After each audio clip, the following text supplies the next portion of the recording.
लोग धीरे बोलो, अति देर ना बोलो करो, थोड़ा धीरे बोलो। सभी लोग बोलिए। बोलिए हनुमान जी महाराज की। और धीरे बोलो। यही तो है आवाज। तुम समझ नहीं बोल लो।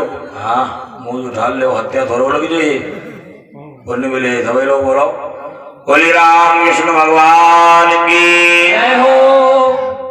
तुम्हारे यहाँ उल्टा हिसाब किताब चल दिखा है। चलो चाहेंगे से बोलो, अच्छी बात। गुरु ब्रह्मा गुरु विष्णु गुरुर्देवो महेश्वरा गुरु साक्षात् परम ब्रह्म तस्मै श्री गुरुवे नमः। जय जय माता सरस्वती धरो तुम्हारा ध्यान, तुम चरणन की कृपा से माहो सबका कल्याण।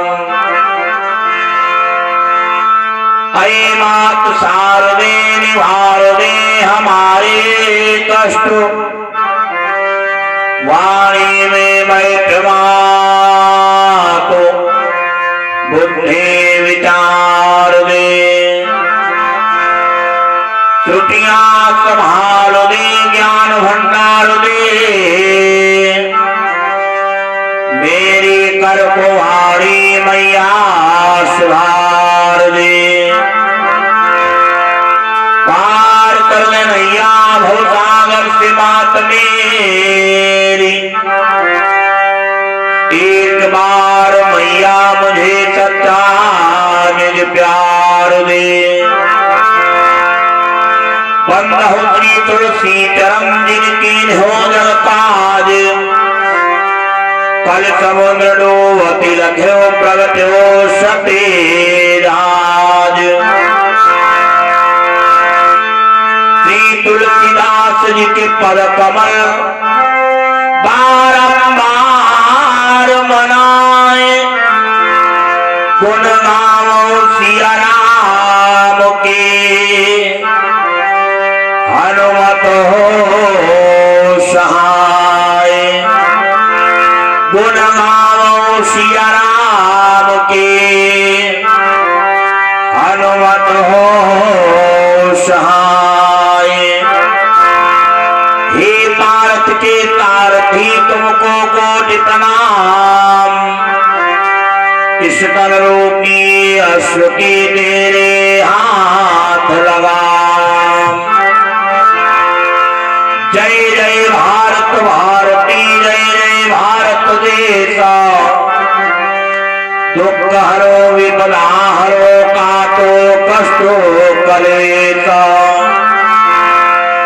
काम ही नारी पिहारी निमिलो भीत्री निमिलाम। तिमिर घुरात निरंतर प्रिय रावो मोहि राम।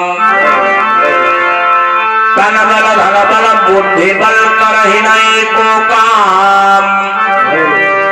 एक बार सब प्रेम से बोलो जय श्री सीताराम। बोलिए रामचंद्र की, बोलिए भगवान की, हनुमान जी महाराज की। सर्वप्रथम आकार प्रभु को दास शिखर का सत्संगवान नमन।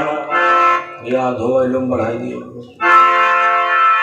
परम बोध प्रकाश सुनिए अग्नि वंदनीय परम बोध गुरुदेव भगवान के श्री चरणों में इस बालक का सत्संगवान नमन। पूज्य माता पिता के श्री चरणों में इस बालक का सत्संगवान नमन एवं इस यज्ञ कुशलिया के जीवनहार हमारे परम सम्मानीय परम आदरणीय परम विद्वान श्री के आचार्य जी महाराज समस्त वैदिक मंडल, आप लोग मंच पर जिनका दर्शन कर रहे हैं, हमारे परम सम्मानीय परम आदरणीय इस मंच की कुशलिया के जीवनहार हमारे परम श्रद्धेय दादाजी, मंच पर विराजमान समस्त सहयोगी वन, दूर दराज से पधारे हुए समस्त संत विद्वान, पांडाल में पति समस्त दाल भद्र ने सभी दीपी आत्माओं को श्री गण ध्यान योग साधना ट्रस्ट की तरफ से स्वागत वंदन अभिनंदन है। आइए सभी लोग दो बार मिलकर के परमात्मा का पावन नाम बोले। अभी आप राम कथा सुन रहे थे, बड़ा ही आनंद आ रहा था। आइए हम भी कुछ कहने का प्रयास करें कि राम कथा जो है कोई साधारण ग्रंथ नहीं है। राम कथा के एक चौपाई मंत्र के समान है। अगर हम आप अपने जीवन में उतार लें तो हमारा आपका कल्याण हो जाएगा। लेकिन आजकल हर घर में रामचरित मानस रखी है। रामचरित मानस का पाठ होता है, लेकिन रामचरित मानस पर चलने का प्रयास नहीं किया जाता है। अगर आप रामचरित मानस सुनते हैं, रामचरित मानस पढ़ते हैं, तो ये कभी बड़ी प्यारी बात कह रहा है कि रामचरित मानस पढ़ते तो अरे राम तुम्हें भी बनना होगा। चलो राम के पद चिन्हों पर अब इतिहास बदलना होगा। चलो राम के पद चिन्हों पर अब इतिहास बदलना। चलो राम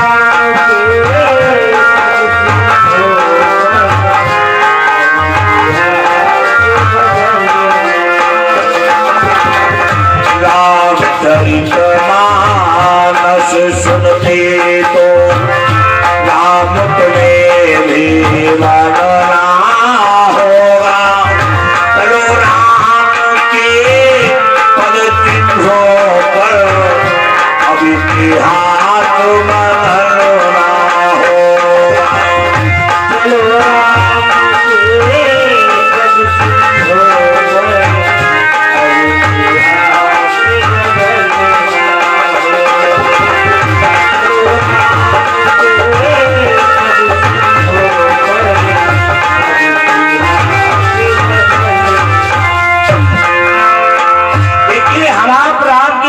सुनते हैं, रामचरित मानस पढ़ते हैं, लेकिन जान कितने कालों में मोह भावस्त्रों में हो रहे। पर नारी हरोने के कारण रावण योगी बने हुए। जान कितनी सीताओं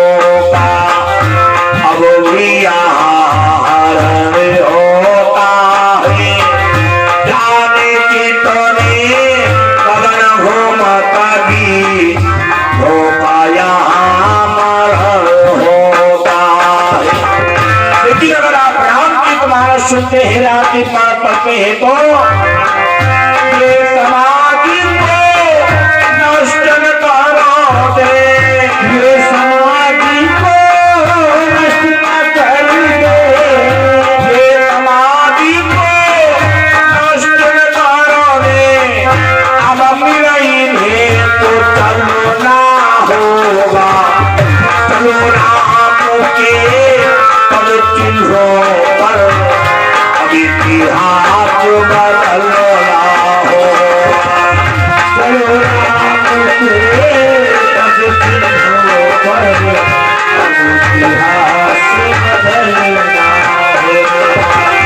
चलो राम के पद चिन्हों पर इतना ही नहीं, जरा विचार करो, ये राक्षस आज नहीं है, आज भी मौजूद है, लेकिन जान कितनी अभी तार पा ऋषि मुनियों को सता रही है। जान कितनी पूतनाएं अपना नाटक दिखा रही है। कई मंत्राएं बोधित घर का नाथ किया करती है। प्रगट हुई कि तो करके पति के प्राण लिया करती है। लेकिन अगर आप हे राम की स्मरण करते हैं तो जो समाधि के सेवक है अब, जो समाधि के सेवक है अब, जो समाधि के सेवक है अब, उनको प्रधान संभालना होगा। राम के पद चिन्हों पर अब इतिहास बदलना होगा। चलो राम के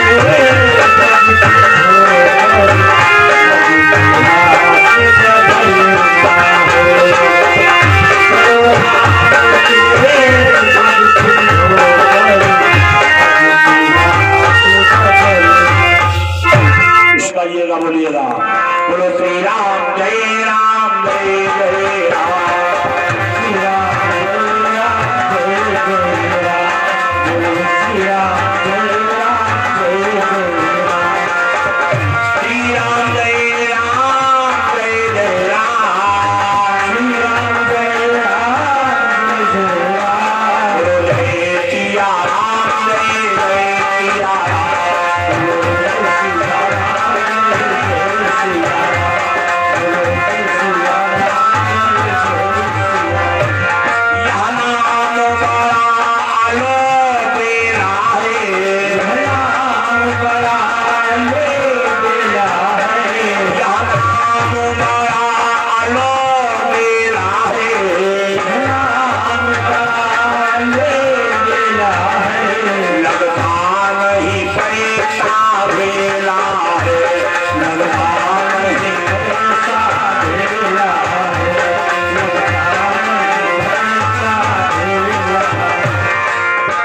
श्री राम जय राम जय जय राम,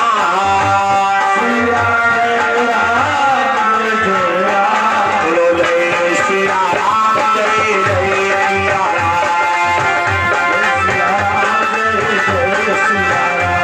बोलो जय सिया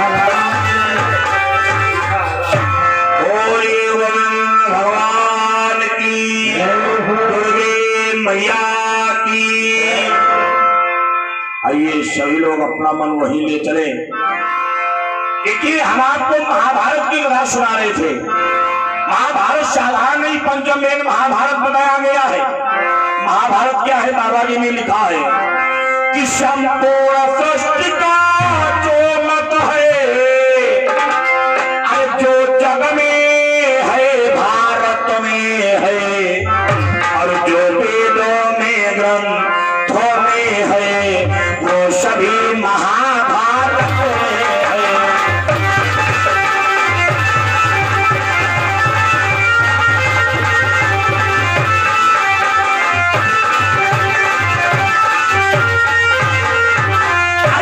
ऐसी कोई बात नहीं है जो आपको महाभारत में ना मिले। ये महाभारत में राजनीति मिलेगी, महाभारत में कूटनीति मिलेगी, और महाभारत में भगवान की भक्ति भी बहुत मिलेगी। महाभारत है, महाभारत साधारण नहीं है। लोग कहते हैं महाभारत में तो खाली लड़ाई दंगा है, लेकिन एक बार आप गौर से पढ़ करके देखिएगा, महाभारत में भगवान की भक्ति भी बहुत मिलेगी। देखिए महाभारत में जानते हो गोस्वामी जी ने भी लिख दिया है कि प्रलय अब चढ़ी न कोई, अपर का बहुनाश भगत कई होई। आप लोगों ने सुना पांडवों का पूर्ण विश्वास परमात्मा के प्रति है। भीम को जहर दे दिया गया, भीम पाताल लोग पहुंच गए, अहिलंदे के साथ में विवाह हो गया। कुछ समय के बाद में भीम इस पृथ्वी पर वापस आ गए। दुर्योधन ने देखा, भीम ने आकर के अपने भाइयों को बताया, वहीं से कौरव पांडव में युद्ध प्रारंभ हो गया। दुर्योधन ने देखा अरे ये तो भीम बच गया। मन में विचार किया कोई बात नहीं, अब किस हम ऐसा काम करेंगे जिससे एक नहीं समस्त पांडव समाप्त हो जाएंगे। दुर्योधन ने अपने मामा को बुलाया। मामा, अच्छा मामा सब खराब हो, आप पंडित श्री का सबके मामा हुई है, अब कोई ना कोई किसी का मामा होगा, लेकिन विश्वास ना हो ना मानो देख ही लो। त्रेता में मारी जमामा, रावण की सत्यानाश करवा दी, द्वापर में कंस मामा, पूरे खानदान भरे घुटवाए दिन आल्हा में माहिर मामा चौपट गड़वाए दिन महाभारत में शगुनी मामा सत्यानाथ बढ़वाए दिन और घर के कलयुग मामा हो जात जान वहा खेतन में पैदा हो जात जौन खेत में पैदा हो जाते भाई फसल की धोइया लगाई दे दुर्योधन ने मामा को बुलाया बोलाए मामा ये बताओ हम क्या करें इन पांडवों को समाप्त करना है। मामा शकुनी ने कहा बोला भांजे अरे चिंता ना करो एक काम करो बढ़िया सुंदर महल बनवाओ और उसमें निवास कर दो बाद में आग लगा दो सब जल करके राख हो जाएंगे। दुर्योधन ने कहा दुर्योधन बोला मामा तब तुम दिल्ली आई गए का अरे ये बताओ क्या कहीं महल में भी आग लग जाएगी। मामा शकुनी ने कहा बोला है भांजे जो महल बनवाना वो महल कोई साधारण नहीं होगा दिखेगा तो राजमहल जैसा लेकिन वो महल लाख का महल होगा। लाख का लाख जानते पुराने लोग जानते नए बच्चे नहीं जानते। लाख की चूड़ियां चलती थी चूड़ियां दुर्योधन ने कहा जाओ मामा महल बनवाओ। आज महाराज शकुनी ने विदुर जी को कार्य सौंप दिया। विदुर जी ने विश्वकर्मा को बुलाया महल बन करके धीरे धीरे तैयार होने लगा। जब आधे से ज्यादा महल बन गया विश्वकर्मा की ओर विदुर जी ने देखा बोले के भाई यह होता आज के पहले तुम जिंदगी में कब ऐसो महल बनाए रहा विश्वकर्मा कहीं बनाई निकाल रहा है यहाँ तक का ऐसो कोई बेवकूफ हो आदमी धरती बनाई पैदा हो दोनों ऐसो महल बनवा भाई। अच्छा भाई बात तो यही है ना मानो हम गए बहुत चक्कर कर देखाओ लेकिन भाई ना जब हम परसों बने घर ही चले जाइए कोई बढ़िया चौतरा बनवाई भी हो और तुम भरवा लेकर जाओ भाई को चौतरा खोद डर हो जाए आदमी तुमका तुरंत ही खोद दी है। बोले सुनो एक बार महल बनवाया जाए अब एक बार उसको गिराया जाए ऐसा कोई व्यक्ति नहीं पैदा हुआ। धीरे धीरे महल बन करके तैयार हो गया। विदुर जी ने कहा एक सुरंग बना दो एक बढ़िया सुरंग बन गई। सुरंग के ऊपर एक पिलर खड़ा करवा दिया। विदुर जी ने जाकर के पांडवों को बता दिया भैया अगर कोई समस्या बन जाए तो तुम इस सुरंग के द्वारा निकल सकते हो। धीरे धीरे समय बीता। आज धर्मराज के पास में निमंत्रण पहुंच गया। धर्मराज ने जो ही निमंत्रण को पढ़ा बड़े प्रेम के साथ में भाइयों के साथ आए और आकर के उस लाके महल में निवास करने लगे। भीम ने जब उस महल को देखा भीम ने आवाज लगाया बोले दादा ए दादा। धर्मराज बोले हाँ भैया। भीम ने कहा दादा जरूर कुछ गड़बड़ है गड़बड़ है। बोले गड़बड़। भीम बोले हाँ दादा सांप को चाहे जितना दूध पिलाओ लेकिन मौका पाएगा तो जरूर टस खाएगा। बोले अगर आपकी आज्ञा हो तो जरा हम महल का निरीक्षण कर ले। धर्मराज बोले जाओ निरीक्षण करो। भीम ने अपना गदा संभाला चलते चलते कैसे कमरे में पहुंच गए। भीम ने क्या देखा जिस कमरे का निर्माण रार सकर खाल से किया गया था। भीम ने विचार किया अरे ये तो गड़बड़ है। आवाज लगा बोले दादा दादा। धर्मराज बोले क्या बात भैया। भीम बोले दादा गड़बड़ है अगर इसमें जरा सी आग लग जाएगी और ये कमरा जलने लगेगा। धर्मराज बोले भैया चिंता ना करो। क्यों हमारे साथ में वो कन्हैया है और पांडवों का भाव क्या है। पांडव एक ही बात कहते भगवान के सरकार कि अब शौक दिया इस जीवन का सब भार तुम्हारे हाथों।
में निवास करने लगे।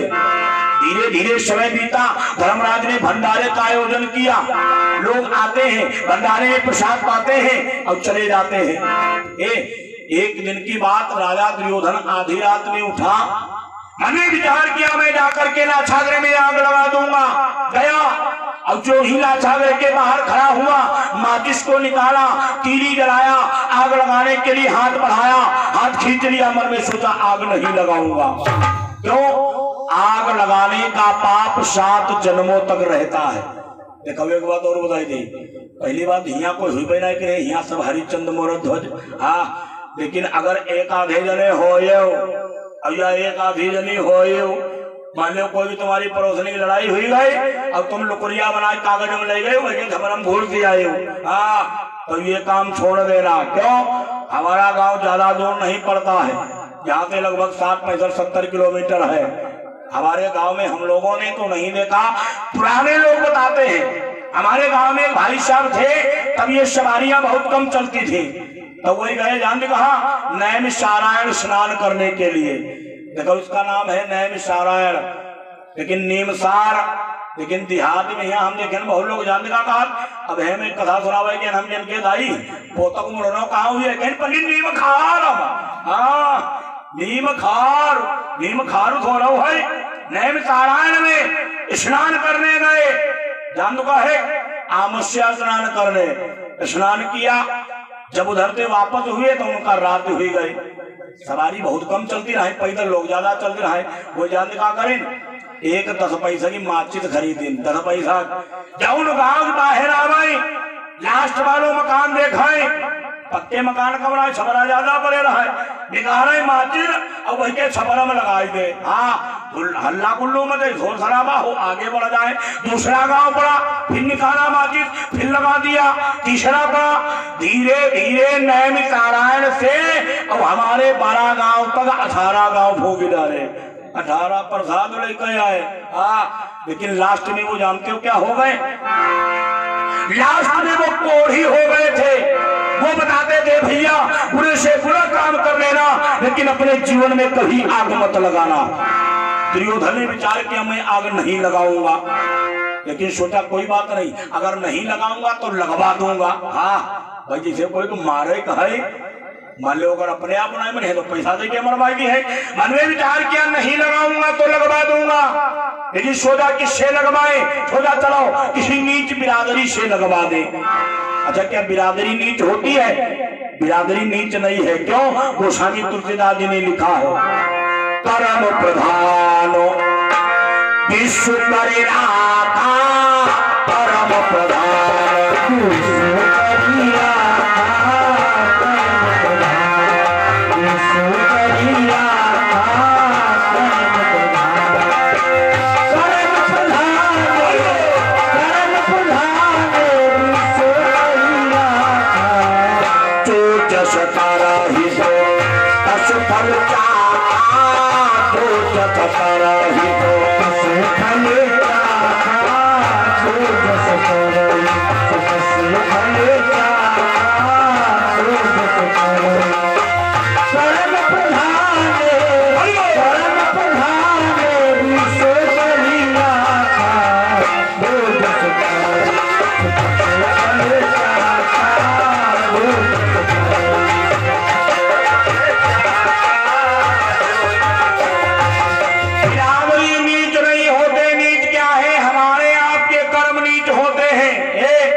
जैसे हम ब्राह्मण हैं। अच्छा बताओ, बाजार में यहाँ हम कटवाई चलाए, आए तलिया में हम मछली मारी चलाए बैठी, तो क्या हमारी बिरादरी नीच हो गई? नहीं, जो हम कर्म कर रहे हैं वो हमारे कर्म नीच है। लेकिन दुर्योधन ने विचार किया मैं किसी नीच बिरादरी से आग लगवाऊंगा। मन में विचार किया किससे लगवाए? सोचा हाँ चलो यादव से लगवा दे, लेकिन सोचा यादव नीच नहीं है। फिर सोचा किससे लगवाए? कुम्हार से लगवा दे, सोचा ये भी नहीं नीच। दुर्योधन ने विचार किया फिर किससे लगवाए? हाँ चलो मैं पासी से आग लगवाऊंगा, लेकिन सोचा नहीं पासी भी नहीं नीच। सोचा रैदात से लगवा दे, सोचा ये भी नहीं नीच। सोचा धानुक से लगवा दे, सोचा ये भी नहीं नीच। ऐसे चलेगी भैया। धीरे धीरे राजा दुर्योधन ने सोचते सोचते सोचा, जात की दृष्टिकोण में मेहतर सबसे नीच होता है। मेहतर नीच होता है क्यों? उसके कर्म नीच है। जैसे इतने जने बैठे और एक मेहतर होए और आज के बीच में घुसा की बैठे लगे और हर आदमी जानते होए तो जानते का नाला बीच में घुसा चले आए नहीं देखी रे। हाँ, मन में विचार किया मैं किसी नीच विराट मेहतर से आग लगवाऊंगा। प्रातः काल हुआ, दुर्योधन ने मेहतर को बुलाया, बोला भाई जरा यहाँ आओ। मेहतर गया, बोला सरकार क्या बात है? दुर्योधन ने कहा, बोला भैया जाओ इस लाक्षागृह में आग लगा दो। मेहतर भी बड़ा होशियार था। मेहतर बोला सरकार मैं लाक्षागृह में तो आग लगा दूंगा, लेकिन क्या बताएं हमारा नया नया विवाह हुआ है, नई नई बारात भाई। अब जौन लड़का की नई नई बारात भाई हो देखो जैसे खो हम बबुआ का बैठत चितवनी वैसे ही हुई जात। बोला सरकार हमारा नया नया विवाह हुआ है, हम जो भी काम करते हैं जब तक अपनी धर्मपत्नी से घरवाली से नहीं पूछ लेता हूँ तब तक मैं कोई काम नहीं करता हूँ। दुर्योधन ने देखा, बोला नालायक हमारी बात काट रहा है, अरे मैं तुझे फांसी पर चढ़ा दूंगा। तो मित्र बोला सरकार सुनो तो कम से कम एक बार हम जाएं, जाकर के बूझ ले, हो सकता मेरी घरवाली पहले तुम आग लगा दो, मैं आऊंगा आग लगा दूंगा। दुर्योधन ने कहा ठीक भाई जाओ, जाकर के पूछ करके आओ। मेहतर अपने घर में पहुंचा, क्या देख रहा है? मेहतराइन बैठी है और भगवान के लिए सुंदर फूलों का हार बना रही है। मेहतर गया, आवाज लगाया, बोला प्रिय, अरे प्रिय। मेहतराइन ने देखा मेरे स्वामी कुछ परेशान दिखाई पड़ रहे हैं। मेहतराइन दौड़ करके आ गई, बोली स्वामी क्या बात है? देखो एक बात बताई दे, जा तुम समझ नहीं हमारी बात, जा खूंटम बांध ले, कहावत नहीं चलती खूंटम बांध ले, जय समझ नहीं है कहूँ बाहर जाए अब हुआ से जब घर आवे तो अच्छा ही ना छन छनाई लगाओ। हाँ जैसे वही बहुत मार उठाए चले आए है अब तुम तुरंत देखो मैं झोंके लवाई ले तो मार चबकन हुआ ही गिराई नहीं है। हाँ पहले देख ले उनको दिमाग कैसो है, उसके बाद में कोई बात कहना चाहिए। मेहतराइन ने देखा मेरे पति परेशान है, दौड़ती हुई गई, बोली स्वामी क्या बात है? मेहतर बोला प्रिय क्या बताएं, राजा दुर्योधन हमसे कह रहा है तुम लाक्षागृह में आग लगा दो। अरे क्या हमारा धर्म है मैं लाक्षागृह में आग लगाऊं? धन्य है वो मेहतराइन, जात की तो मेहतराइन है, लेकिन कितने पवित्र विचार है। मेहतराइन ने कहा जरा सुनो कि दुर्योधन तुमको अरे फांसी दे, तुम हंसते हंसते चढ़ जाना, पर मेरे सहमत से स्वामी तुम आग कभी ना लगना।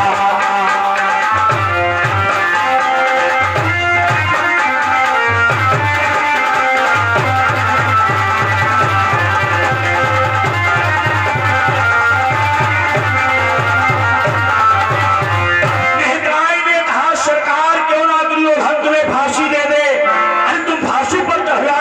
लेकिन एक बात याद रखना अपने जीवन में कभी आग मत लगाना। मेहतर ने विचार किया आग नहीं लगाऊंगा। मेहतर जब गांव के बाहर आया मन में तो जा करके मैं मना कर दूंगा, तब तक मेहतर के ऊपर पाप सवार हो गया।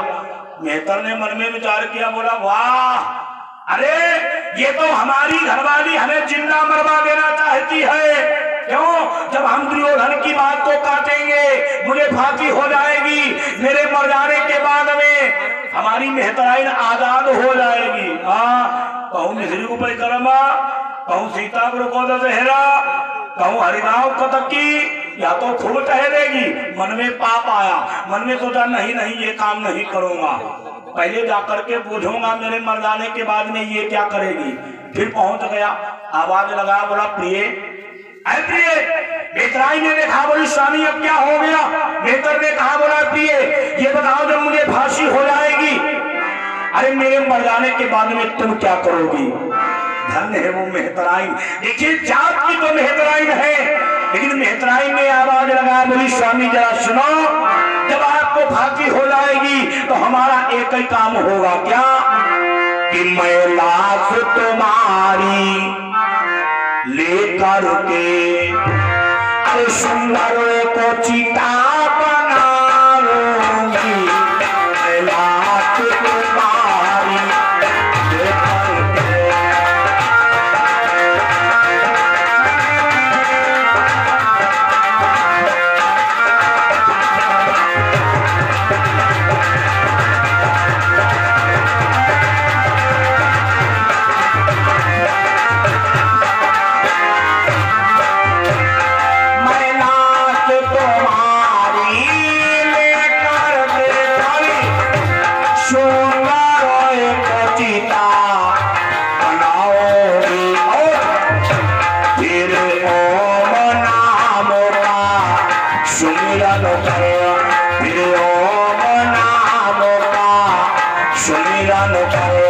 मैं साथ शक्ति हो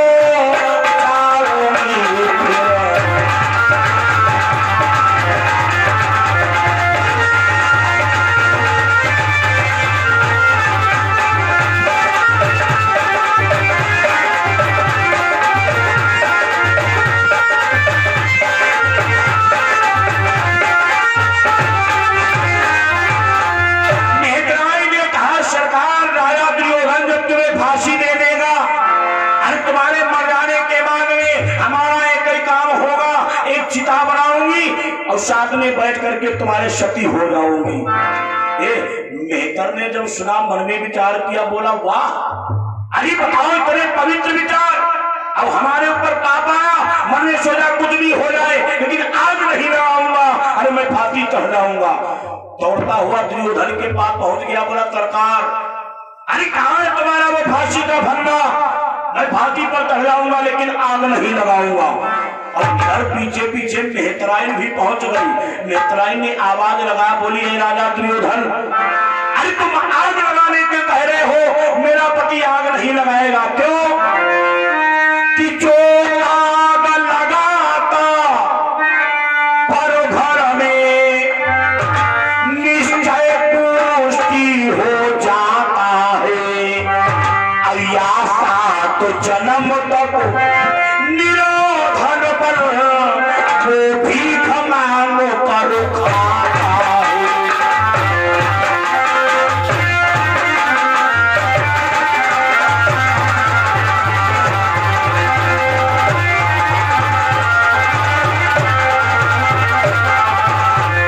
मनुष्यों जो भी आग लगाता है या तो कोढ़ी हो जाता है, अब अगर कोढ़ी नहीं तो जानते हो, अरे उसको 7 जन्म तक भीख मांग करके अपनी परिवार का पालन पोषण करना पड़ता है। और अगर आग ही लगवाना है, अरे तो तुम्हारे यहाँ भी आग लगाने वाले बहुत हैं, जरा सुनो कि पहला तेरा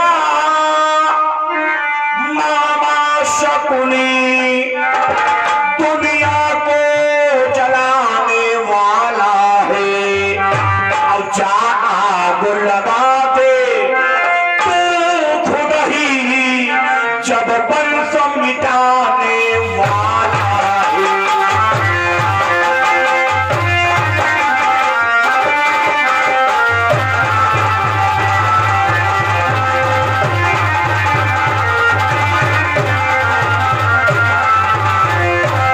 आज मेहतराई ने कहा, सुनो अगर आग ही लगवाना है, अरे या तो अपने मामा से आग लगवा दो और या तो तुम स्वयं जाकर के आग लगा दो, लेकिन मेरा पति आग नहीं लगाएगा। दुर्योधन ने जो ही सुना मन में विचार किया, ये तो गजब हो गया। क्यों? अगर अब हम मेहतर को फांसी पर चढ़ाएंगे तो उसकी घरवाली मेहतराइन को सब पता चल चुका है, अब वो रो रो कर चिल्ला चिल्ला कर सबको बता देगी। अच्छा यह बात तो सही है, मतलब तुम्हारे यहाँ कोई बात नहीं, बात हम नैनीताल भटिंडा के दी। हाँ बैठ जाओ, बैठ जाओ, इलेक्शन करो, हाँ बैठ जाओ। जैसे कहूँ कोई समस्या आ जाए, हम आप चाहे जबकि जो रोई में हो, अब कोई आवे के खाए के भाई केला काहे रोई रहे हो, तो आंसू आंसू पहुंच भी हो, और उसके बाद बताए दो भैया हमारे घर में यह घटना घटी गई, तब हम बैठे रोई रहे। अच्छा कब हम जैसे नहीं रोकते हैं, बोझ ही देखो। मैं तो के भाई काहे रोज नहीं ताई पूरी पुराण तुमका सुनाई है। हाय भैया मेरी बढ़िया बहुत भी मारना है मेरी बड़ी बढ़िया किया चलिए बढ़िया ताई ना हाथ खत्म हो गई दैया तुमका रोज पूरी पुराण जरूर सुनाई दी है। आज दुर्योधन ने विचार किया इसकी मेहतराइन को सब मालूम हो चुका है, अब वो रो रो कर चिल्ला चिल्ला कर सबको बता देगी। दुर्योधन ने कहा एक काम करो भाई, अरे हम तो तुम्हारी परीक्षा ले रहे थे, जाओ तुम हमारे राज्य को छोड़ करके चले जाओ। आज मेहतराइन राज्य को छोड़ करके चले गए। इधर धीरे धीरे समय व्यतीत हुआ, दुर्योधन को चैन नहीं पड़ना है। दुर्योधन ने अपने मंत्री पुरोचन को बुलाए भाई पुरोचन देखो तुम हमारे सच्चे मित्र हो, एक काम करो तुम जाओ जाकर के लाक्षागृह में आग लगा दो। पुरोचन ने देखा, बोला अहो भाग्य, अरे जीवन में पहला अवसर प्राप्त हुआ है जो आज आपका काम करने का मुझे अवसर मिल रहा है, ठीक मैं जाकर के आग लगा दूंगा। जो ही पुरोचन उस लाक्षागृह में पहुंचा, भंडारा तो चल ही रहा है। भीम ने जब पुरोचन को देखा तो भीम को शक हो गया। शक जानते काहे हुई वो? शक इसलिए हो गया क्योंकि आज पुरोचन बार बार उसी कमरे में जाता है जिस कमरे का निर्माण राज सगर खाल पे किया गया था। भीम ने विचार किया है जरूर कुछ गड़बड़ है। धीरे धीरे समय व्यतीत हुआ। एक दिन की बात, एक भीलनी आ गई। भीलनी, भैया बोलो ना बेटा, बोलो ना लड़कवा, हाँ वो हमारी ये देखो बहादुर, हाँ बोलो ना जब दो बोलो ना। नए लड़कन जब हम कोई बात कही दे तो गुस्सा है बहुत ज्यादा, जान देगा कहा नक्शेबाजी दिखावत, अकेले मिलो तुम्हें छोड़ दी वो। हाँ लेकिन हम अकेले पहुंच जाते नहीं, हम जाने हमें खतरा है। हाँ लेकिन बोलो ना बहादुर, बोले कि नहीं हमारे पैसा ली वो और का। हाँ बोलो ना, बोलिए गोविंद भगवान की। वाह भाई बहुत सुंदर, जयकारा थोड़ो पहरा नाम बोले हो। हाँ तेज बोलो सब जने, बोलिए हनुमान महाराज की। अच्छा आप लोग ना बोलो, रुक जाओ तुम सब नहीं बोलो संतोषी माता की। शर्म ना आया हुआ, छलिया खान ज्यादा बैठी हो। हाँ तेज बोलो, ऐसो बैठी जैसे मंदिर की देवी। हाँ ऐसे घर में बैठो जिंदगी में लड़ाई नहीं हुई। हाँ तब तो जैसे तेज बोलती हूँ, लड़ाई लड़ती पानी पे में बैठे जो बोलो तेज बोलो, बोले हनुमान जी महाराज की। हाँ धन्यवाद। एक भीलनी आई, भीलनी के साथ में 5 पुत्र हैं। भीलनी ने प्रसाद पाया, धीरे धीरे रात हो गई। भीलनी ने माता कुंती से कहा, बोली माता हमें रात हो गई है, अगर आपकी आज्ञा हो आज रात यही निवास करें और कल हम चले जाएंगे। माता कुंती ने देखा, बोली बेटा ये बताओ तुम्हारा नाम क्या है? भीलनी मुस्कुराई, बोली माता हमारा नाम कुंती है, कुंती। माता कुंती बड़ी प्रसन्न हो गई, बोली वाह, अरे जो हमारा नाम वही तुम्हारा नाम। बोली अच्छा बेटा ये जो तुम्हारे साथ में 5 पुत्र हैं इनका क्या नाम है? भीलनी ने आज वही नाम बताए जो 5 पांडवों के नाम थे। माता कुंती और प्रसन्न हो गई, दरवाजा खुलवा दिया, बोली आराम से निवास करो। ये भीम को मौका मिल गया। भीम ने क्या किया, आधी रात में उठे, जलता हुआ अलाव लिया और लेकर के पहुंच गए उसी कमरे में जिस कमरे का निर्माण राज सगर खाल से किया गया था। भीम ने जाकर के उस लाक्षागृह में आग लगा दिया। लोग कहते दुर्योधन ने आग लगाया, लेकिन अगर आपने व्यासकृत महाभारत पढ़ी है, व्यासकृत महाभारत में लिखा है भीम ने जाकर के लाक्षागृह में स्वयं आग लगा दिया। लाक्षागृह जलने लगा। स्वयं के द्वारा 5 पांडव माता कुंती के समेत निकल गए। मर कौन गया? वो भीलनी जल करके राख हो गई। पुरोचन भी समाप्त हो गया, भीलनी के 5 पुत्र भी समाप्त हो गए। अब इधर चलते चलते जंगल में पहुंचे। भीम बैठे हैं, सब लोग सो रहे हैं। भीम मन में विचार कर रहे हैं, वाह देखो क्या बताए, अरे तकदीर का कोई भरोसा नहीं है। अच्छा बात भी सही है। एक लड़का हमें एक कविता सुनाई दे रहा है, वही कविता में हर कुछ सुनाए, बहुत कुछ है। दंड का सुनाई, कहीं ऐसे वैसे कैसे कैसे हो गए, हाँ कहीं ऐसे वैसे कैसे कैसे हो गए और कैसे कैसे ऐसे वैसे हो गए। बातों सही राजा रंग हो गए और रंग राजा हो गए। क्यों? आज भीम भी वही सोच रहे हैं कि पल से पल में क्या हो जाए।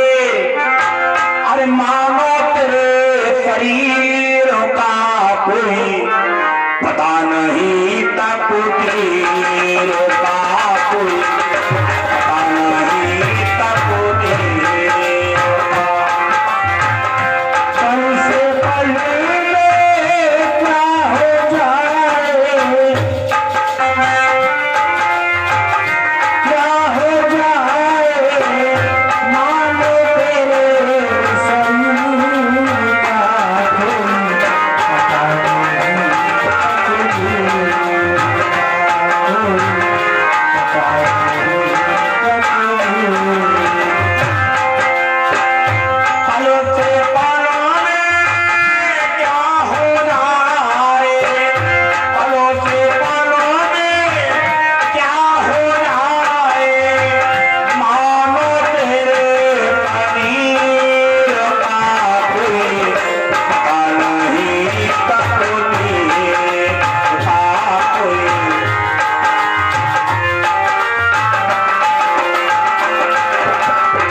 पल से पल में क्या हो जाए, मानो तेरे शरीर का कोई पता नहीं, तकदीर का कोई पता नहीं, तकदीर। आज भीम बैठे हुए सोच रहे, बोले किस्मत का कोई भरोसा नहीं है। तब तक वहां पर एक राक्षस रहता था जिसका नाम था हिडम्ब। हिडम्ब ने अपनी बहन हिडम्बनी को भेज दिया, बोला देखो कोई यहाँ पर मालूम हो रहा कोई मनुष्य आए हैं। हिडम्बनी गई, जाकर के भीम के साथ में विवाह कर लिया। भीम ने हिडम्ब को मार दिया। धीरे धीरे समय बीता, एक पुत्र मिला जिसका नाम घटोत्कच पड़ गया। कुछ समय के बाद में हिडम्बनी भी चली गई। अब 5 पांडव माता कुंती फिर रह गए। उस समय के बाद में धौम ऋषि आए, बोले जाओ चक्रापुरी में निवास करो। चक्रापुरी में जाकर के रहने लगे। धीरे धीरे और समय बीता। एक दिन की बात व्यास जी आए, बोले पांडवों अरे तुम भगवान कन्हैया को ढूंढ रहे हो ना, भगवान अब तुम्हें मिल जाएंगे। धर्मराज बोले प्रभु कहाँ मिलेंगे? व्यास जी ने कहा, बोले पांडवों जाओ सीधे चले जाओ, आगे तुम्हें एक देश पड़ेगा जिसको लोग पांचाल देश कहते हैं। जहाँ के राजा द्रुपद है, उनकी एक पुत्री है जिसका नाम है द्रौपदी और उसका स्वयंवर हो रहा है। हमने सुना है क्या कि सुनते हैं वहाँ स्वयंवर में द्वारिकाधीश भी आए।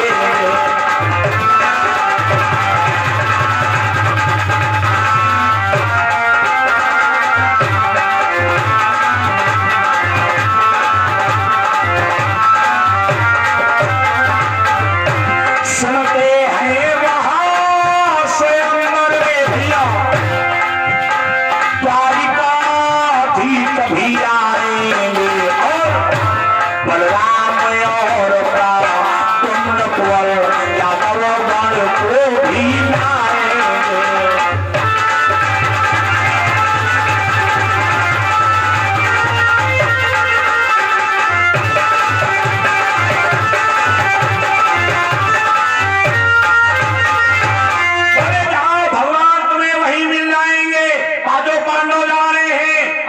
स्वयंवर किसका हो रहा है? द्रौपदी का। और द्रौपदी ये कौन है? देखो द्रौपदी की कई कथाएं आती हैं, एक कथा में आपको श्रवण कराऊंगा। द्रौपदी ये कहते हुई द्रौपदी कौन है? सृष्टि काल के आदि में आदि शक्ति निज देश एक सुता त्रिय सुता जने ब्रह्मा विष्णु महेश। आप जो ये घर मकान पेड़ पौधे देख रहे हैं ना, पहले ये कुछ नहीं था। था क्या? यहाँ पर सब जल ही जल था। आदिशक्ति ने विचार किया चलो सृष्टि को रचाया जाए। आदिशक्ति ने सुंदर 3 पुत्रों को उत्पन्न कर दिया। किसे? ब्रह्मा, विष्णु और भोले बाबा। ब्रह्मा ने कहा बोली जाओ तुम जाकर के पूर्व दिशा की ओर चले जाओ, तपस्या करो। ब्रह्मा जी पूर्व दिशा की ओर चले गए। भगवान विष्णु से कहा तुम दक्षिण दिशा की ओर जाओ, तपस्या करो। भगवान दक्षिण दिशा की ओर चले गए। भोले बाबा ने कहा तुम जाओ पश्चिम दिशा की ओर तपस्या करो। भोले बाबा पश्चिम दिशा की ओर चले गए। धीरे धीरे समय व्यतीत हुआ। आदिशक्ति ने विचार किया, अरे बताओ मेरे पुत्र 3 हैं, लेकिन मेरी गोद फिर भी सूनी है, चलो और पुत्रों को उत्पन्न किया जाए। लेकिन मन में सोचा नहीं, अरे हमारे पुत्र 3 हैं, कन्या एक भी नहीं है, और कन्या का होना अति आवश्यक है। आदिशक्ति ने सुंदर एक कन्या को उत्पन्न कर दिया। कन्या धीरे धीरे सयानी हो गई। एक दिन की बात, उस कन्या ने अपनी माता से प्रश्न किया, बोली माँ ये बताओ, अरे क्या हमारे कोई भैया नहीं है? आदिशक्ति ने कहा, बोली बेटा तुम्हारे एक नहीं, तुम्हारे 3 भाई हैं, 3। कन्या ने कहा माता अगर हमारे 3 भैया हैं तो मेरा जो बड़ा भाई है मैं अपने उस दादा से मिलना चाहती हूँ। आदिशक्ति ने कहा जाओ तुम्हारा बड़ा भैया पूर्व दिशा की ओर तपस्या कर रहा है। कन्या गई, क्या देखा? ब्रह्मा जी नेत्र बंद किए बैठे हैं, समाधि में लीन है। कन्या ने जाकर के आवाज लगाया, बोली दादा नेत्र खोलो। ब्रह्मा जी ने नहीं देखा, फिर आवाज लगाया, बोली बड़े भैया नेत्र खोलो। ब्रह्मा जी ने फिर नहीं देखा, फिर कन्या ने बड़ी तेज आवाज लगाया, बोली दादा नेत्र खोलो। ब्रह्मा जी ने नहीं देखा, कन्या को क्रोध आया, बोली ब्रह्मा नेत्र खोलो। और जब बड़ी तेज कहा ब्रह्मा नेत्र खोलो, ब्रह्मा जी ने नेत्रों को खोला, सामने सुंदर कन्या को देखा। ब्रह्मा जी कामांध हो गए। अरे ब्रह्मा ते ही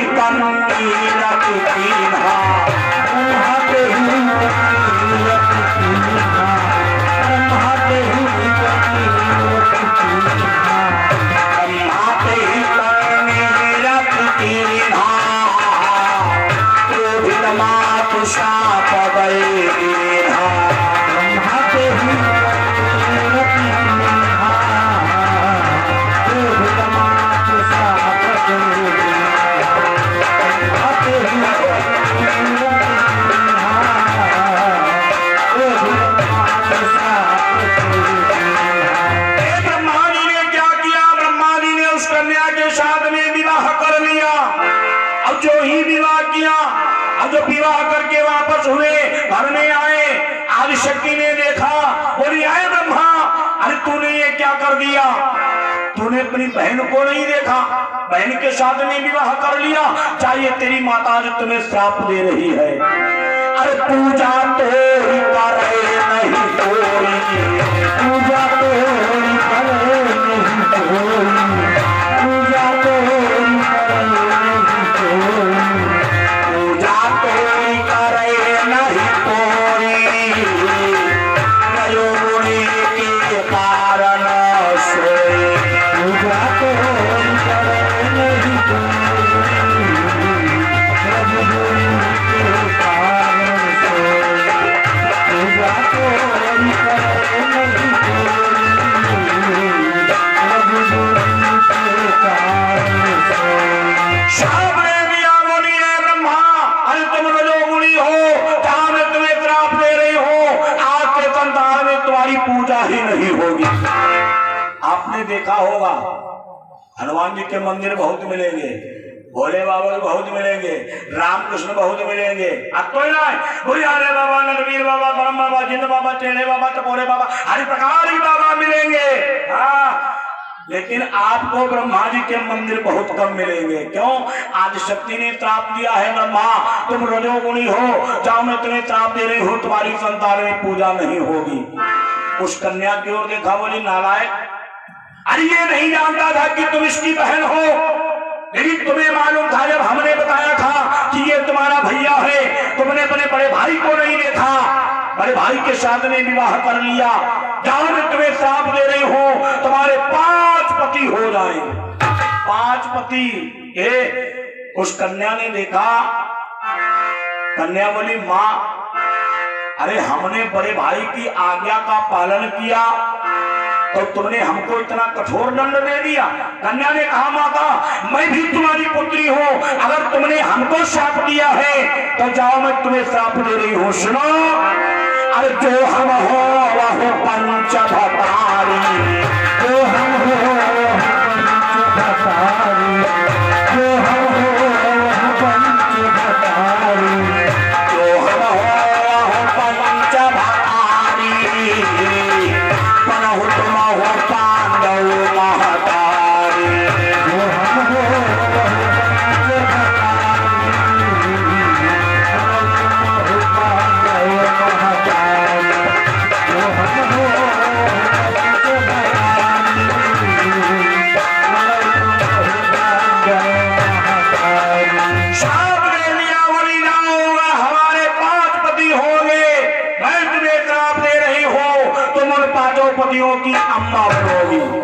आज जानते हो जब त्रेता का वही, जानते हो द्वापर का जब वही समय आया, सोई सुतारा पर आई प्रगति आई द्रुपद घर माही, सोई मातु कुंतिया तनुधारी वही बनी पांडव महातारी।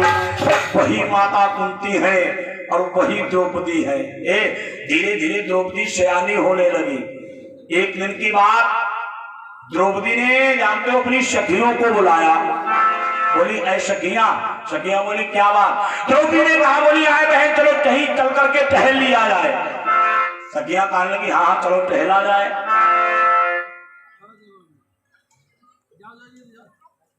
बैठल भैया बैठल। अच्छा, बोलिए गोविंद भगवान की। वाह भाई बहुत सुंदर, धीरे बोलो। अच्छा, बोलिए हनुमान जी महाराज की। अच्छा हाई उल्टे हिसाब किताब। हाँ क्या बात, हमें विश्वास हो बिल्कुल ही। जब कहा जोर बोलो तो धीरे बोल दे, और जब कहा धीरे बोलो तो जोर बोल रहे। हाँ अब एक जनी भाई देखो जो लगाए सो नहीं जगाए तो बिटिया इनका, जगाए तो धक्का लगाए जगात है। सोयो ना भंडारी, हाँ सोयो ना तो वो चार धरता ही दे ना गिरवा पड़ता ही दे। हाँ सोयो ना, सोना बहुत खराब होता है। हाँ मान लो तुम तो सो ही रहे हो, अच्छा तुम्हारे पड़ोस समझो बैठी उनकी तुम्हारी लड़ाई चल रही और तुम बहुत सो दिन का डुम्बी आई थी। अब है तुम्हारी लड़ाई चालू हुई है, सोयो ना। हाँ सोयो ना, कथा सुनो। हाँ बोले गोविंद भगवान की, बोले राम कृष्ण भगवान की। सखियों को बुलाया, बोली बहन चलो कहीं टहला जाए। सखियां बोली चलो भाई टहला जाए। टहलते टहलते जनाने बाग में पहुंच गई। तब तक द्रौपदी ने सुंदर तालाब देखा, आवाज लगाया, बोली बहना हमारा मन हो रहा चलो स्नान कर लिया जाए। सखियां बोली हाँ भाई चलो स्नान कर लिया जाए। स्नान करने लगी, थोड़ी देर के बाद में फिर आवाज लगा, बोली बहना हे बहना। सखियां बोली हाँ। द्रौपदी बोली बहन हमारा मन हो रहा है, आओ चलो कोई खेल खेल लिया जाए। अच्छा एक बात बता, तलियों पुखरिया में कोई खेल हो? हाँ हो, तुम्हारे यहाँ कोई बात नहीं, बात हमने निकाल भरिंदक। हम देखें जब ये बिटिया लोग होरी दिवाली मट्टी ले तलिए बजाती, हाँ तो जानने का कहीं चीजी कहीं कहा अरे कहीं बहुत बढ़िया मौका छुआ छुआरी हुई जाए, छुआ छुआरी। द्रौपदी बोली बहन अरे जो हमें पकड़ ले हम बहादुर जाना।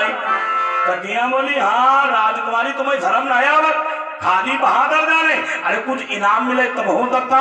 द्रौपदी बोली ठीक पहना जाओ, मेरे गले में जो राजसी हार है जो हमें पकड़ लेगा हम ये हार उसको दे देंगी। सखियां कहने लगी है ये राजन की बिटिया तैरी बो काला नहीं, अभी पकड़ लूंगी। खेल प्रारंभ हो गया, खेल रही है तब तक एक घटना घट गई। अरे मछली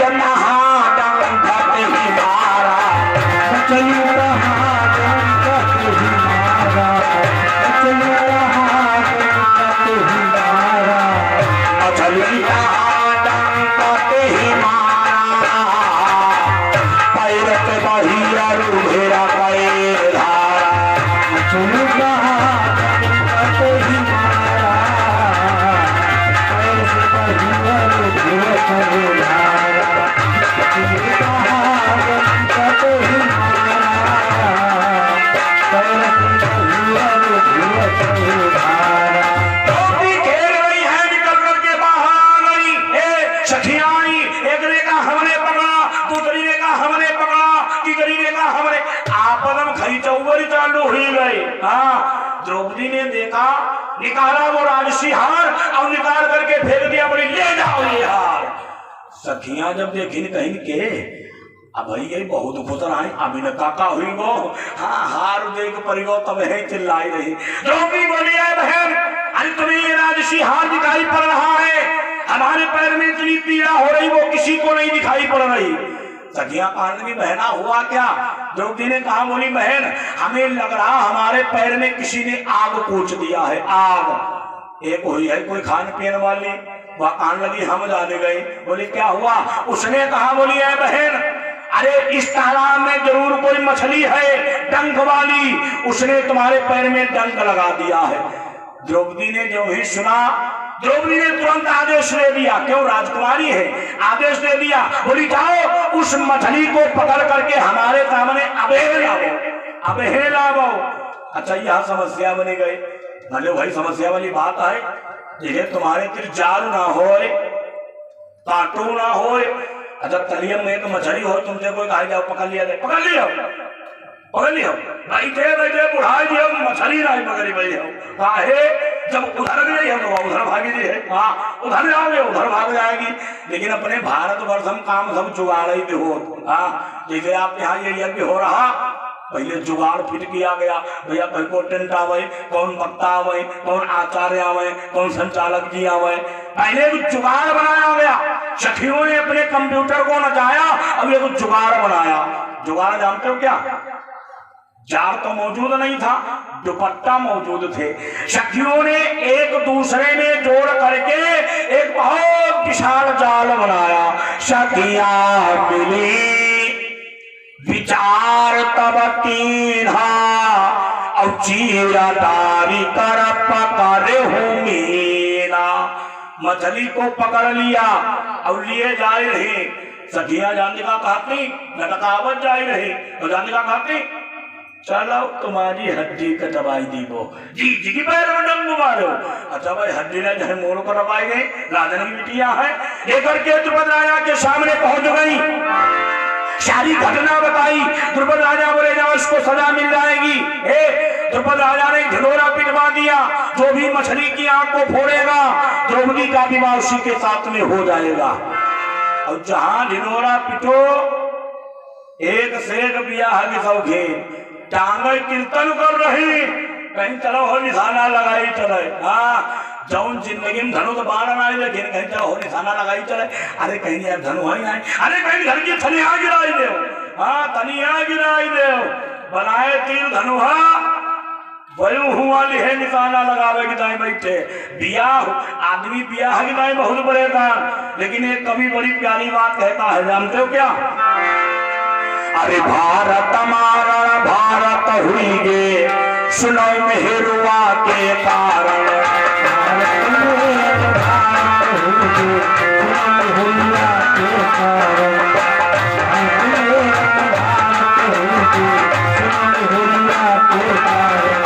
भारत मारा भारत हुई गे, सुनो मेहरुआ के कारण, और सूरता कभी अंधारा हुई गे, भयो मेहरुआ के कारण,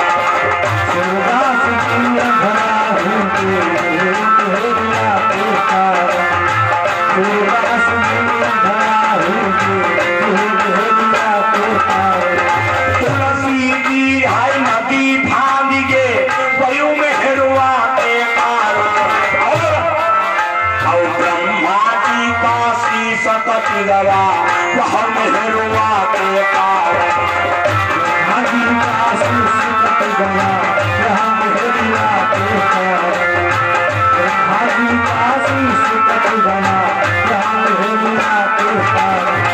भोलेनाथ बैरागी हुई गे, वयो मेहरुआ के कारण, और रावण तेरी लंका जल गए, वह मेहरुआ के कारण,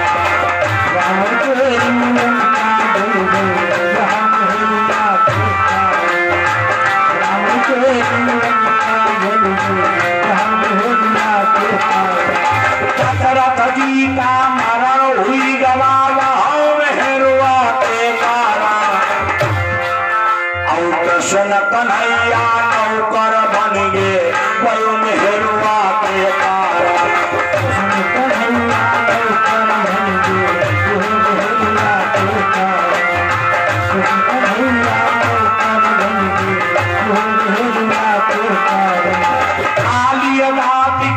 भगत गई वहाँ मेहरुआ के कारण, और आज की मनाई लोगी हुई है, वह मेहरुआ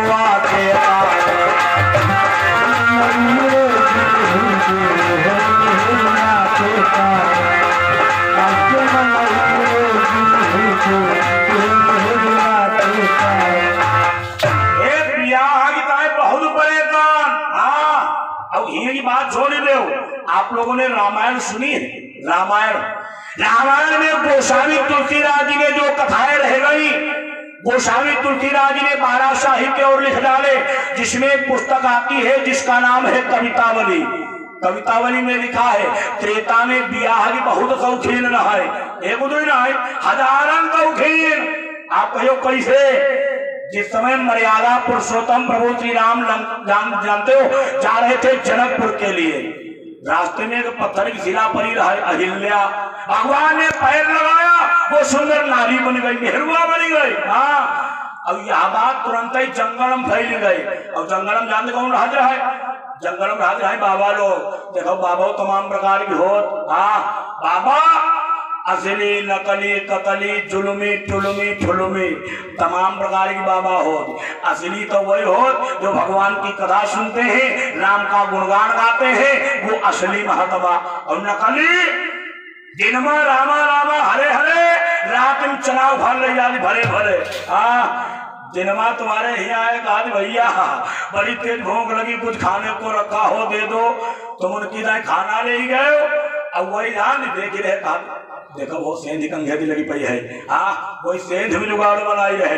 जब नकली महात्मा रहा है जो जंगल में रहते थे, जब वही तुलिन भगवान ने पैर लगाया, पत्थर के सुंदर नारी बन गई, तो जो उन सबको हेड रहा है नकली के लो भगवान पंचायत लगाओ। नकली महात्मा सब लगा की पंचायत इकट्ठा है। कहीं कहा बात सरदार कहानी को बैठा होगा खाली मूल्य हम तुम रोटी से कर मरे जाई थी। यानी फिर अरे कहीं भगवान हुआ पत्थर की पैर लगाई, मेहरुआ बन गई। बोले कहो? अरे बोले जब भगवान पत्थर की पैर लगाई मेहरुआ बन गई, भगवान आउता ही हम तुम पैर लगवाई नहीं, बाबा हम दाई तैयार। कहीं बाबा हम दाई तैयार। जत्ते नकली महात्मा लाई छेनी हथौड़ी लोहर बढ़िया तना उत्तराखंड जुटे पड़े। काट काट जिला आश्रम के आगे पौधार देन, कोई छोटी कोई मोटी कोई बड़ी कोई एक कोई चार। अब पौड़ारे दान का कहा भगवान आएंगे पहला वालों बाबा हंदाई तैयार। राम राम भूल गए, कोई राम राम बाबा हंदाई तैयार।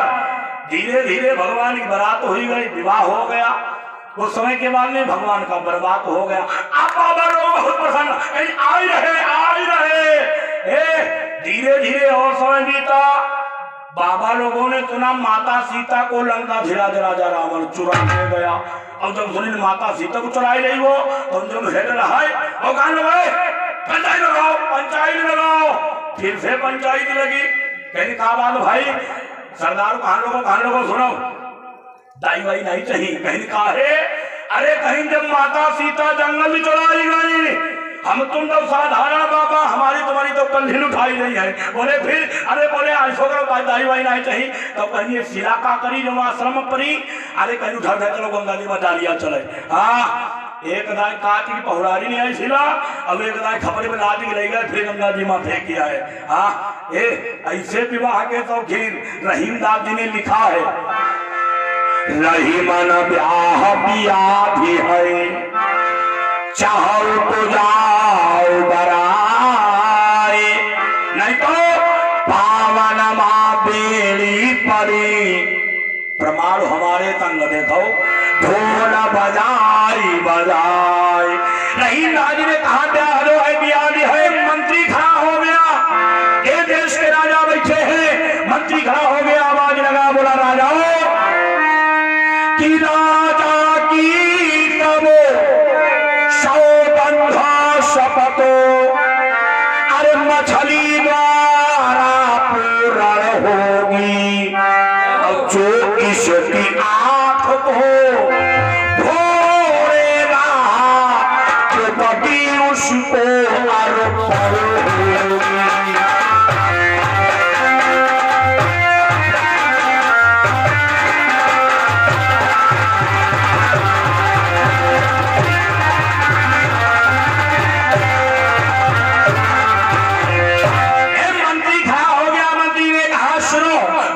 मछली की आंख को खोल देगा द्रौपदी का विवाह उसी के साथ में करा दिया जाएगा।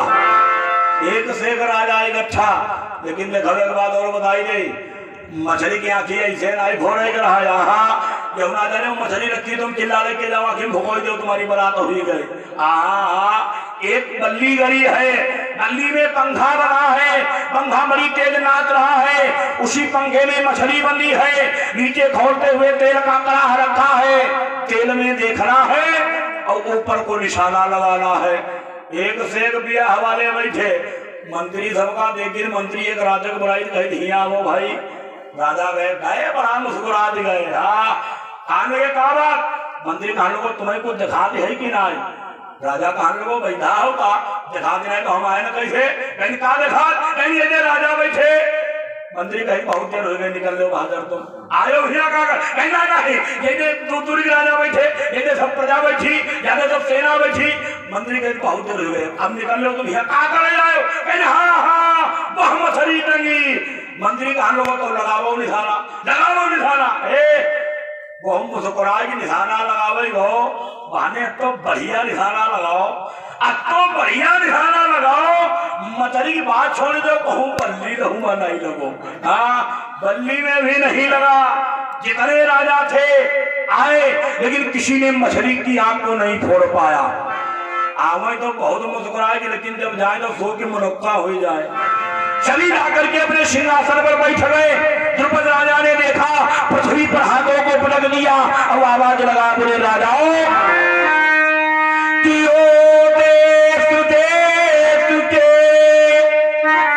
राजा गणों, अरे हम किसे कहे बलशाली है और हमको तो ये विश्वास हुआ पृथ्वी पीरों से खाली है।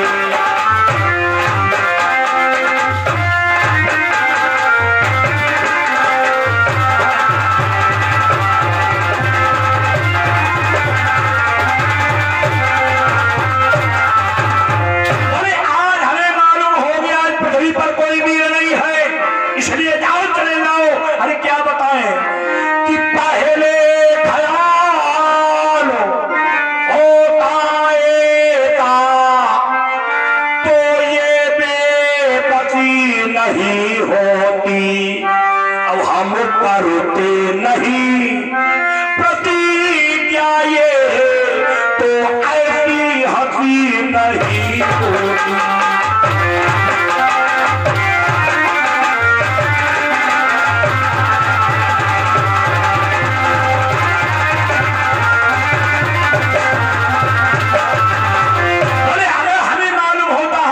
प्रतिज्ञा नहीं करते।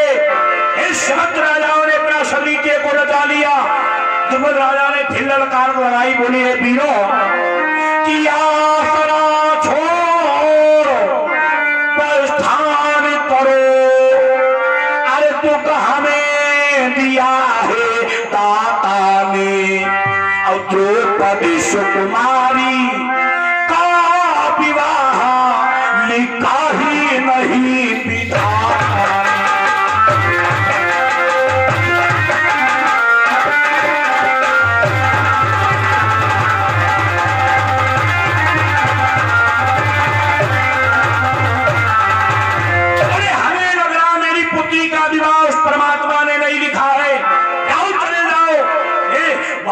ऐसा योद्धा बैठा था जिसका नाम कर्ण है। कर्ण खड़ा हो गया, कर्ण को सबने डाल दिया बोले अरे तुम्हारी कोई जात बिरादरी का पता नहीं जा चला जाए यहाँ से। भाई साहब कर्ण बेचारा वहीं पर जानते हो बैठ जाता है, लज्जित हो जाता है। द्रुपद राजा ने फिर आवाज लगा बोले वीरों जाओ चले जाओ। तब तक एक वीर से रहा नहीं गया, वो हुंकार मार करके और खड़ा हो गया। वो जानते हो कौन है? वो पांडवों का मात्र एक भाई है जिसका नाम बलवान भीम है। भीम खड़े हो गए बोले महाराज अरे कैसी बात कर रहे हो, जिस दिन वीर नहीं होंगे ये पृथ्वी सागर को चली जाएगी। भीम बोले तुम एक मछली की आंख की बात कर रहे हैं। भीम कहीं नहीं बताओ एक ही बार दूसरो बार नहीं छुई एक ही बार तुम्हारी जत्ती प्रजा जत्ती सेना जत्ते मंत्री ये जत्ते राजा और तुम या मछली बता सबकी एक एक आंखी भोरी दे। हाँ सबकी एक एक आंखी मंत्री जहाँ तुम्हें तुरंत खड़ो हो कभी भैया या विद्या तुम्हें याद ये मैंने बता भोरी रखाई मंत्री का लोगो भैया अब लोगन की नाई भोरे अगर भोरे गए तो तुम मछली की आंख भोरो। भीम जो ही चलने का प्रयास करते हैं धर्मराज ने हाथ पकड़ लिया बोले भाई तुम्हें पिता की सौगंध है अरे आज तुम मत जाना नहीं तो भेद खुल जाएगा। बेचारे भीम वहीं पर बैठ गए तब तक भगवान कन्हैया भी बैठे थे। भगवान ने अर्जुन की ओर देखा क्यों अर्जुन के पास में एक विद्या थी जिसका नाम था चाक्षुष विद्या। जब ये पांचाल देश के लिए चले थे रास्ते में इनका एक गंधर्व से युद्ध हुआ था जिस गंधर्व का नाम था रणवीर गंधर्व। गंधर्व जब परास्त हो गया उसने विद्या दे दिया बोला ये भाई इस विद्या को ले जाओ। इस विद्या की करामात ये है जो मन में सोचोगे निशाना लगाओगे निशाना तुम्हारा वही ठीक बैठेगा। अर्जुन के पास में वो विद्या मौजूद है। भगवान ने इशारा किया बोले भाई खड़े हो जाओ जाओ जाकर के आंखी फोड़ो। अर्जुन खड़े हुए भगवान कन्हैया को मन ही मन में प्रणाम किया गुरु को प्रणाम किया माता को प्रणाम किया। खौलते हुए तेल कड़ाह के पास में पहुंच गए और जो ही निशाना लगाया तो एकदम गजब हो गया। चाक्षुष विद्या अर्जुन की चाक्षुष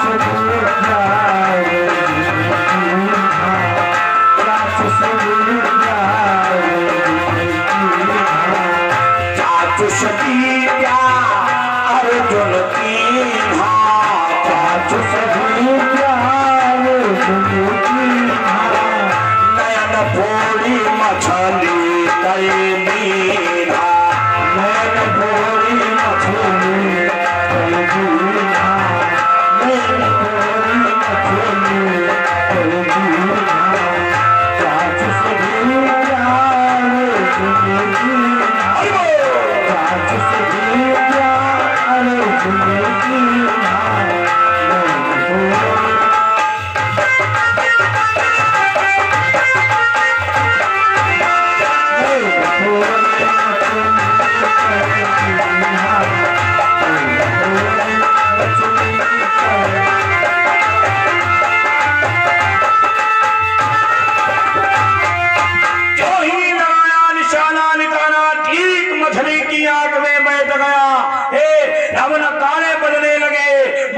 गीत गाए जाने लगे।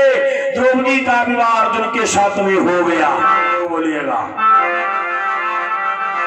अरे मन मेरा ले गयो सावरिया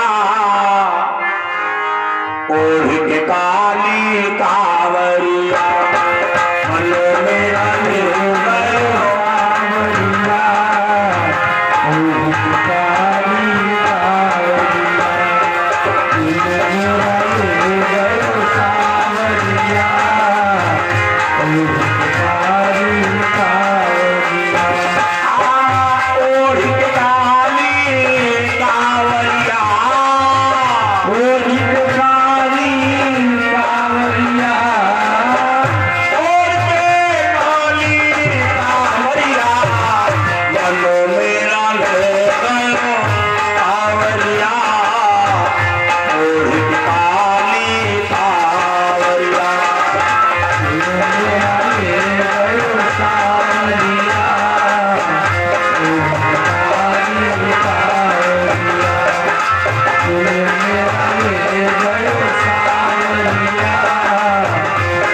Yeah.